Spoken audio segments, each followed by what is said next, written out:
Hi, I'm Dr. Mel, and I'm on a mission to discover the people creating the biggest impact in our communities. Together, we'll meet the people behind the vision, see lives being changed, and celebrate the good all around us, because seeing the good is where change begins.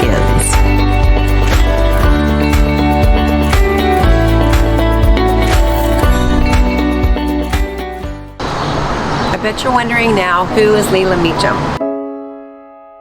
I think a hero is a person who does the best he can with what he's got. That's what I think is a hero. Leila Meacham is my cousin, but she really was like a second mom to me. She came into my life. I came into her life when I was a little bit older. We both filled a need, I feel like, for each other. She never had kids with her husband, Dick, who was amazing. They were married 55 years. He served in the military, he served our country, and they were two lovebirds. I'm interested with a fund that she started giving to when she wrote her first New York Times bestseller. She had written it a long time ago. They were moving to another house, and her husband said, you know what? She was like, I'm just going to throw this away. And he's like, don't throw it away, bring it with you. I was 65, and I had run out of everything you wait till retirement to do. And I asked the good Lord one morning, not expecting any answer, if he would let me know what I could do for the rest of my life, because I was still healthy and I had hands and feet and eyes and so forth. And I wanted to put everything to work. And he told me I should finish a novel that I had started and put on a shelf 20 years ago, and I never expected to open the box again, and I was told to finish that novel. I was promised as well as told that if I would write the book, he would do the rest. And so he did. I never expected to go through all of the pain of trying and effort of getting my book published. I just was going to write it, and that was it. But then I had a friend, her niece is married to David McCormick, who is a top literary agent in New York. He liked the book, and after some revisions that he suggested, he's a very good editor, he submitted the book, and it was accepted, and it turned out to be Roses. Was a bestseller. Roses was the first week it was released? Yes, it was. So were you surprised? Oh, I was shocked.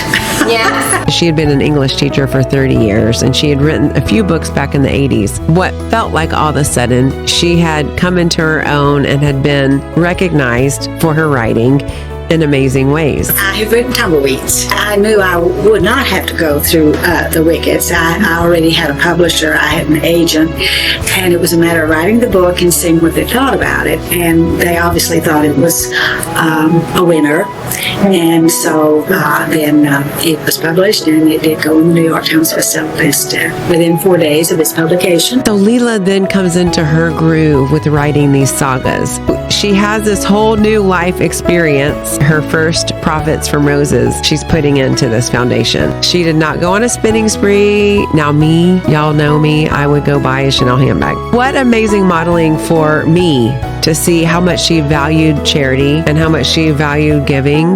That is one area that I feel like we bonded to, because we both have a heart to do things. Leila always said, I'm going to leave you something that you're going to be able to give away. I didn't know what that looked like. She passes away and she leaves me and entrusts me with the responsibility of giving the funds away, which is what brings us to Seeing the Good. Leila has given me this honor of feeling what it feels like to be chosen. And if I could do that through this Seeing the Good in some way where people feel honored and chosen through the people that are doing the good, that's the ripple effect, I feel like, at its finest. Advice would you give women that are desiring to live a life of purpose and to fulfill their destiny and what they're placed on earth to do? Listen to a realistic voice within you, not a flighty notion, but if you feel deeply and earnestly about a drive in you that leads you into a direction, why not go there? Why not try? You never know how things are going to turn out unless you try and commit. That means perseverance, that means sacrifice sometimes, and it means focus. In other words, you are diligent in pursuing what you feel drawn and called to do.